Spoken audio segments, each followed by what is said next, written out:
2009-10 के सीजन में स्टेफ करी गोल्डन स्टेट वॉरियर्स के साथ खेलने लग गया और शुरुआती 2-3 महीनों में वो थोड़ा एवरेज ही खेल रहा था। He was still trying to adjust his offensive game to NBA, but कुछ ही महीनों में वो NBA में सेटल हो गया और धीरे धीरे स्टेफ का ऑफेंस भी NBA लेवल पर ट्रांसलेट होते हुए दिखा।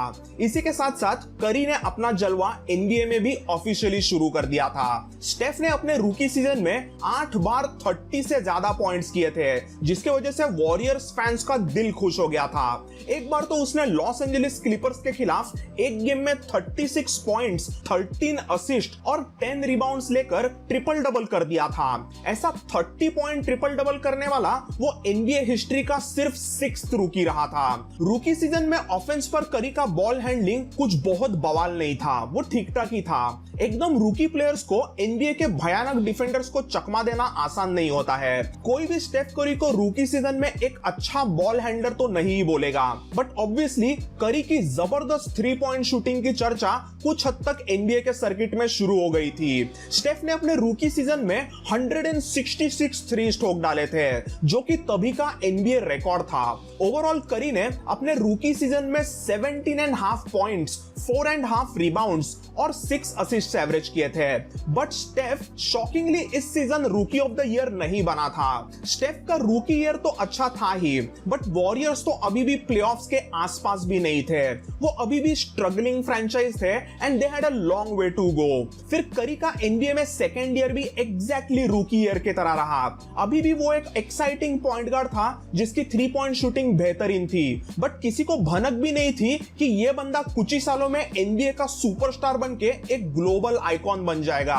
इस सीजन में भी करी ने एग्जैक्टली पिछले सीजन जितने ही स्टैट्स एवरेज किए थे, बट इस सीजन का एंडिंग उसके लिए थोड़ा सा बुरा रहा। सेकेंड सीजन के आखिर में स्टेफ को एंकल में इंजुरी सताने लगी थी और इसके वजह से उसे उसके राइट एंकल पर सर्जरी करानी पड़ी। स्टेफ करी अगले कुछ महीनों तक बास्केटबॉल खेल ही नहीं पाया और फिर जब 2011-12 का सीजन शुरू होने वाला था तब भी वो फिट महसूस नहीं कर रहा था। अपने थर्ड सीजन में वो सिर्फ कुछ 25 मैचेस ही खेल पाया। ऐसा लग रहा था कि स्टेफ करी अभी इंजुरी प्रोन प्लेयर बन गया है, क्योंकि उसका पूरा 2011-12 का सीजन इंजुरीज में चला गया। So this season was a totally disappointing season for Steph करी।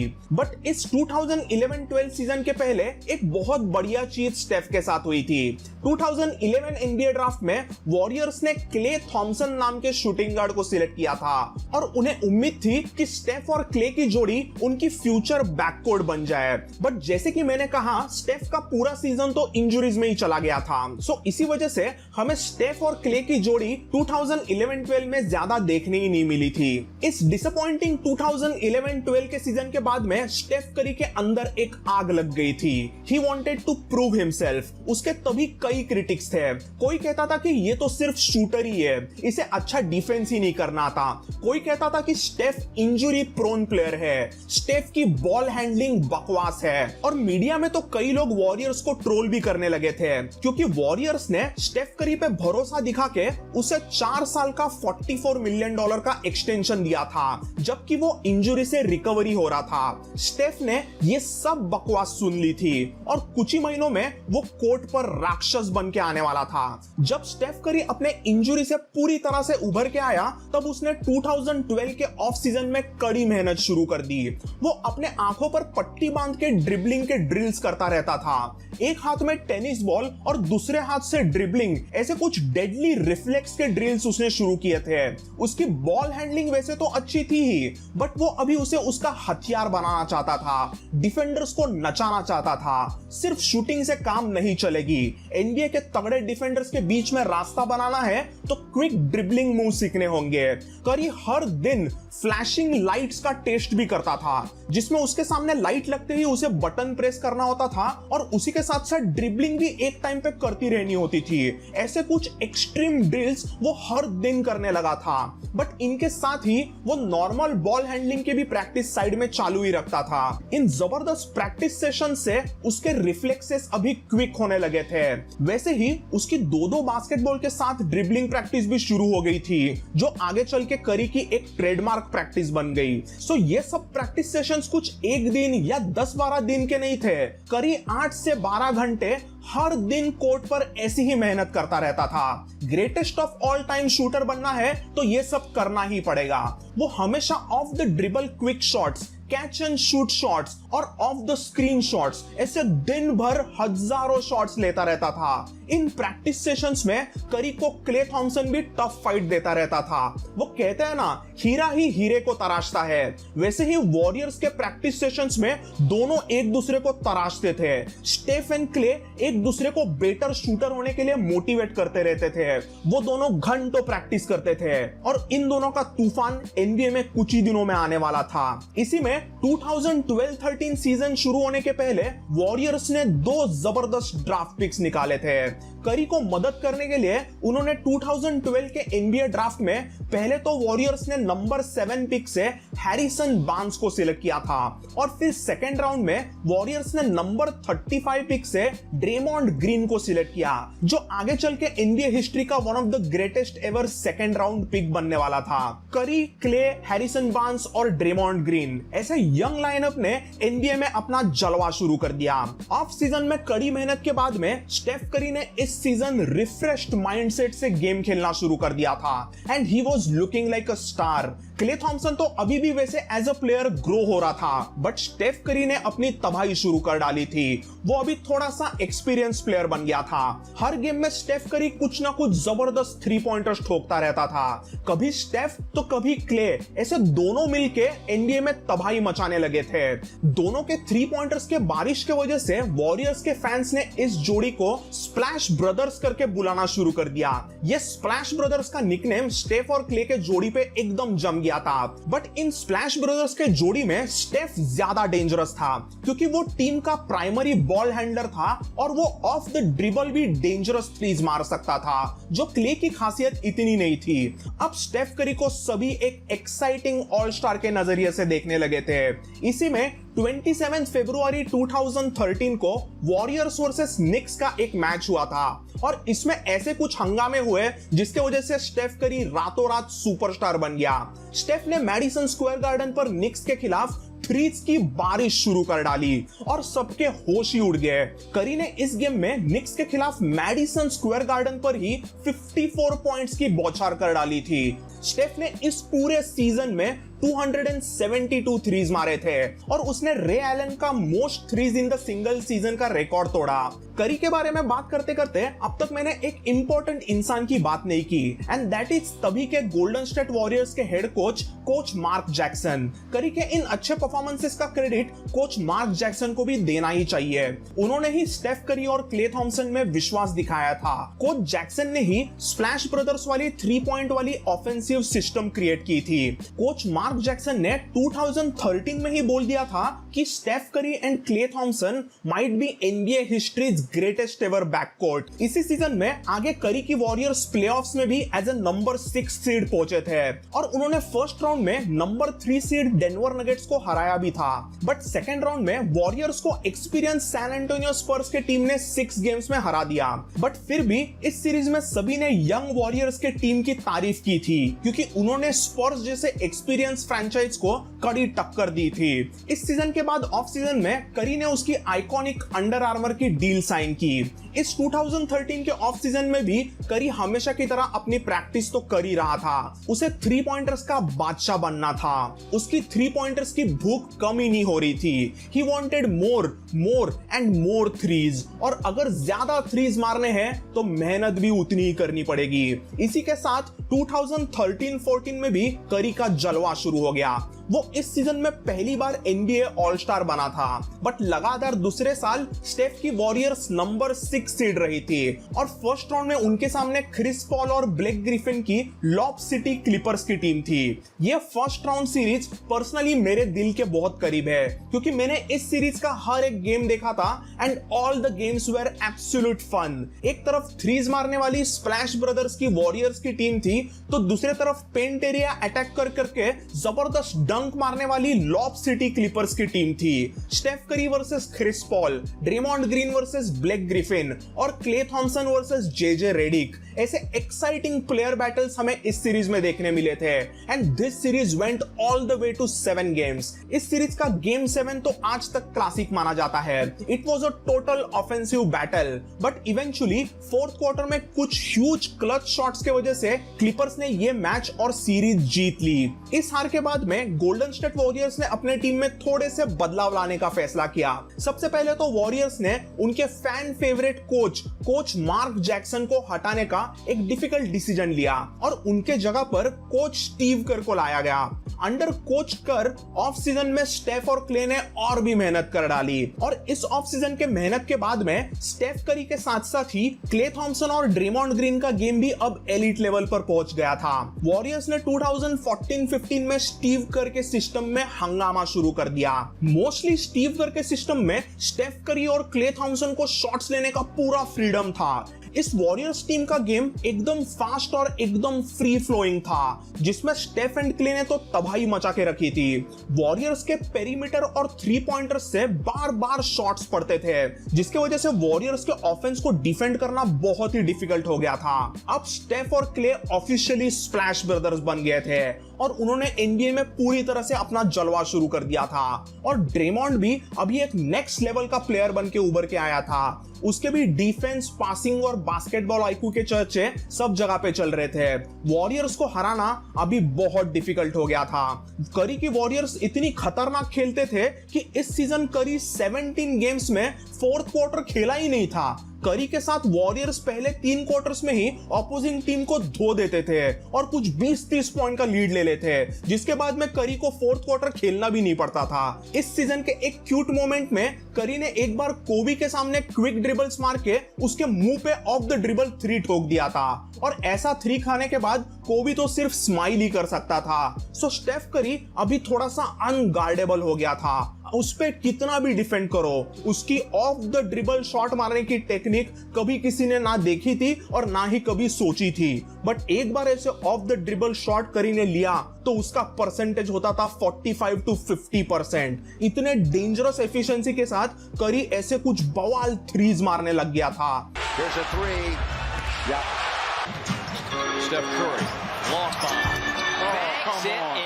दूसरे तरफ करी की शूटिंग अच्छी थी, मतलब ऐसा नहीं था कि उसने प्रैक्टिस कम की थी। उसकी प्रैक्टिस की चर्चा तो अब सब जगह शुरू हो गई थी। एक तो करी अभी पागलों के तरह हाफ कोर्ट से शॉट्स लेने की प्रैक्टिस करने लग गया था। उसे अभी सिर्फ थ्रीज नहीं मारने थे, he wanted to push the boundaries. उसे अब दूर दूर से डीप थ्रीज लेना था ताकि वो गेम को और ओपन कर सके, ताकि वो वॉरियर्स के ऑफेंस को और वाइड बना सके। और इसीलिए उसने वैसी मेहनत शुरू कर डाली थी और हमें गेम में भी उसके कुछ लंबे लंबे थ्रीज देखने मिलने लग गए थे। Curry 3/4 court, good off the glass. इसके साथ साथ उसका स्पॉट अप शूटिंग का प्रैक्टिस भी चालू ही था। एक वॉरियर्स प्रैक्टिस का क्लिप तभी इंटरनेट पर वायरल हो गया था। इस क्लिप में स्टेफ ने लगातार 77 3 पॉइंटर्स मार डाले थे और उस प्रैक्टिस में उसने पूरे 100 थ्रीज में से 94 थ्रीज को कन्वर्ट किया था। सो इतना परफेक्शन अभी करी के थ्रीज में आ गया था। उसके हाथों में अभी पूरी तरह से मसल मेमोरी बैठ गई थी और इसके वजह से ही उसे अभी ओपन छोड़ने की तो बात ही नहीं कोई कर सकते थे। उसे ओपन छोड़ा मतलब 3 तो खाना ही है। फिर इसी सीजन में करी ने उसका एक आइकॉनिक मूव भी किया था। इस मूव में स्टेफ ने 3 क्लिपर्स के डिफेंडर्स के बीच में से रास्ता बना के एक इनसेन ऑफ द ड्रिबल 3 लिया था। करी ने घंटों घंटों तक फ्लैश लाइट्स वाली प्रैक्टिस की थी, जिससे वो प्लेयर के ट्रैफिक में से क्विक ड्रिबल मार के रास्ता बना सके और अपना शॉट ले सके। ऐसी प्रैक्टिस जब प्लेयर हजारों बार करता है तब जाके उसके नसीब में ऐसा आइकॉनिक प्ले आता है। सो ये कोई फ्लूक नहीं था, ये सालों की मेहनत थी। इस सीजन में स्टेफ की वॉरियर्स वापस नंबर नंबर 1 सीड रही थी और करी को उसका फर्स्ट MVP भी मिला। 2015 के प्लेऑफ्स में स्टेफ करी और उसकी वॉरियर्स ने सबको वेस्टर्न कॉन्फ्रेंस में धो दिया। वो इजीली 2015 के NBA फाइनल्स में पहुंचे और उनके सामने लेब्रॉन जेम्स और उसकी क्लीवलैंड कैवेलियर्स की टीम थी। उस टाइम पे कैव्स के लिए कायरी और केविन लव जैसे स्टार प्लेयर्स इंजर्ड रहे थे, बट उनके बिना भी कैव्स ने लेब्रॉन के भयानक गेम की वजह से 2-1 का सीरीज लीड लिया था। तब करी के गंदे शूटिंग परफॉर्मेंसेस के लिए उसे क्रिटिसाइज भी किया गया था, बट फिर स्टेफ ने अगले 3 गेम्स में कुछ ताबड़तोड़ परफॉर्मेंसेस दिए और वॉरियर्स ने 2015 का टाइटल जीत लिया। 2015 के NBA चैंपियनशिप के बाद स्टेफ ने वापस पूरा ऑफ सीजन घंटों तक मेहनत की थी और वो 2015-16 के सीजन में और डेंजरस इरादों के साथ आया था। स्टेफ ने इस सीजन की शुरुआत ही भयानक कर डाली। उसने पहले 3 गेम्स में ही 118 पॉइंट्स मार डाले थे, जो जॉर्डन के बाद सबसे ज्यादा रहे हैं। इस सीजन का स्टेफ और भी पगला हो गया था। कोच स्टीव कर और असिस्टेंट कोच ल्यूक वॉल्टन ने स्टेफ करी को और भी थ्रीज मारने का फ्रीडम दिया था।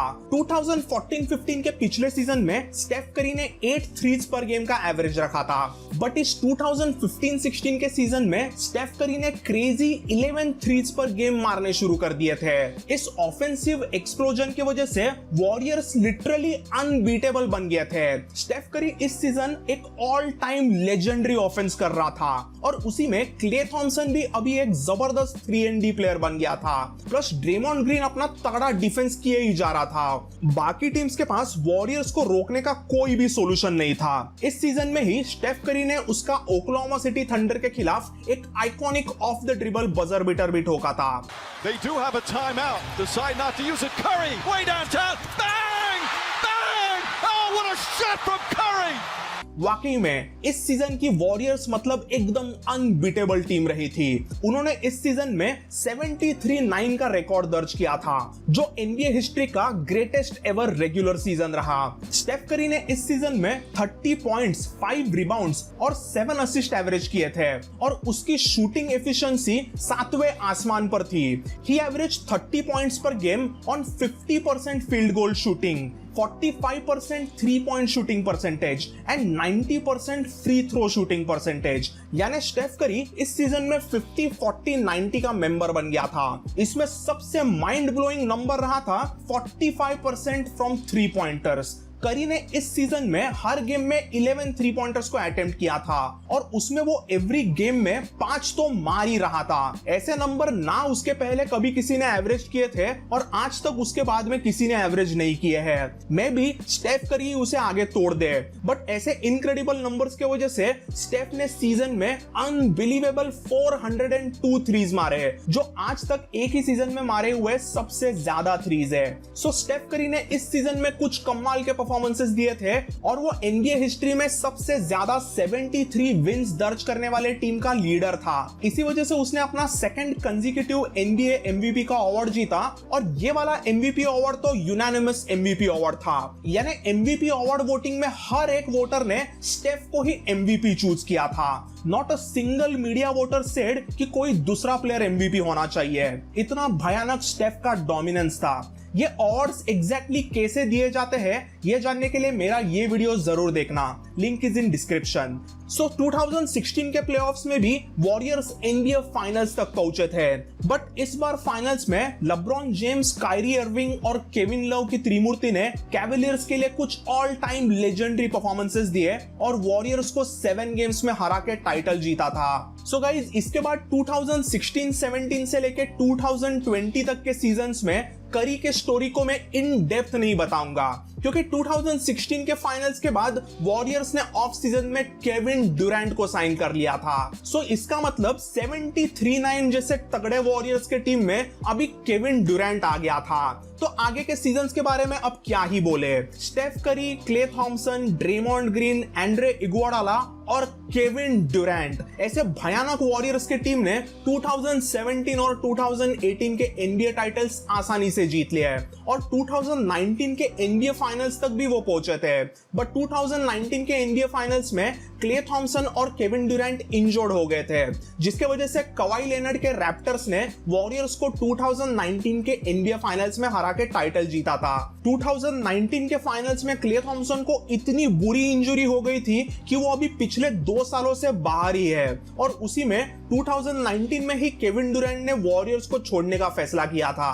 सो 2019 से वॉरियर्स की पूरी जिम्मेदारी वापस स्टेफ करी पर आ गई थी। 2019-20 के सीजन में स्टेफ करी खुद इंजर्ड रहा था, जिसके वजह से वॉरियर्स वेस्टर्न कॉन्फ्रेंस में वर्स्ट टीम रहे थे, और फिर 2020-21 के सीजन में स्टेफ करी और ड्रेमॉन्ड ग्रीन हमेशा यहाँ वहां इंजर्ड होते रहे। वो हमेशा बराबर से गेम खेल ही नहीं पाए, जिसके कारण वो प्लेऑफ्स में वापस नहीं पहुंचे थे। बट इस सीजन में करी ने आग लगा के रखी थी। He was top 3 in the MVP rankings. इस 2020-21 के सीजन के बाद में सब लोग कहने लगे थे कि क्या वॉरियर्स की डायनेस्टी अभी खत्म हो गई है, क्या अभी वो वापस टाइटल जीत पाएंगे, और इन सब क्वेश्चंस को 2021-22 को सीजन में स्टेफ ने आंसर कर दिया है। इस सीजन में स्टेफ करी ने दिखा दिया है कि अगर वो हेल्दी है तो वॉरियर्स वापस टाइटल कंटेंडर्स बन सकते हैं, and this season they are looking strong और स्टेफ MVP कंटेंडर है।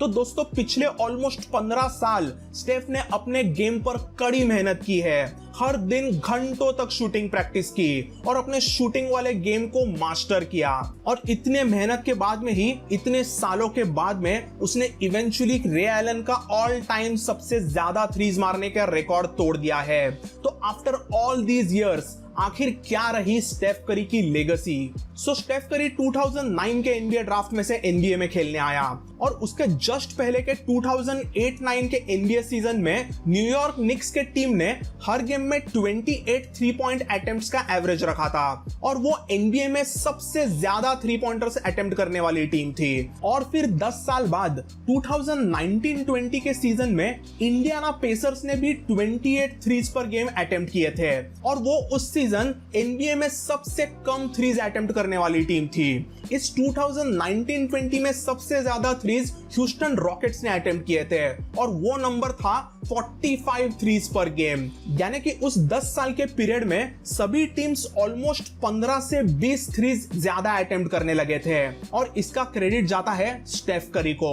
अब 3 पॉइंटर मारना सिर्फ पॉइंट गार्ड और शूटिंग गार्ड का स्किल नहीं है, बट वो सभी को आना चाहिए ताकि गेम और ओपन हो सके, ताकि गेम में और स्पेसिंग आ सके। इसी डिमांड की वजह से आज के सभी नए नए प्लेयर्स अच्छे शूटिंग पर फोकस करते हैं, और वो 3 पॉइंटर्स मारने की मेहनत करते रहते हैं। इवन पावर फॉरवर्ड्स और सेंटर्स भी शूटिंग की प्रैक्टिस करते रहते हैं। आज सभी बच्चों को स्टेफ करी की तरह शूट करना सीखना है, उन्हें ऑफ द ड्रिबल लंबे लंबे शॉट्स लेने हैं और 3 पॉइंट बॉम्ब स्प्लैश करने हैं। अब से आने वाली आगे की सभी जनरेशंस को स्टेफ करी की तरह अपने शूटिंग से गेम को इन्फ्लुएंस करना है। सो गाइस, पिछले 13 सालों में स्टेफ करी ने बास्केटबॉल खेलने का तरीका ही चेंज कर दिया है। बास्केटबॉल हिस्ट्री में आज तक जॉर्डन, मैजिक, बर्ड, डंकन, कोबी, लेब्रॉन ऐसे कई लेजेंडरी प्लेयर्स होके गए हैं, और इन सभी प्लेयर्स ने अपने अपने तरीके से बास्केटबॉल गेम को इन्फ्लुएंस किया, उसे डेवलप किया, बट आज तक किसी भी प्लेयर ने बास्केटबॉल गेम को स्टेफ करी की तरह पूरी तरह से नहीं बदला, और यही रही है स्टेफ करी की लेगेसी। तो दोस्तों, that's all in Steph Curry story. वैसे तो अभी भी करी की कहानी शुरू है, और आगे आगे देखते हैं वो क्या कारनामे करता है, बट ये स्टोरी अभी दिसंबर 2021 तक की रही है। So thanks for watching this video. I will see you all in the next one. Bye and take care.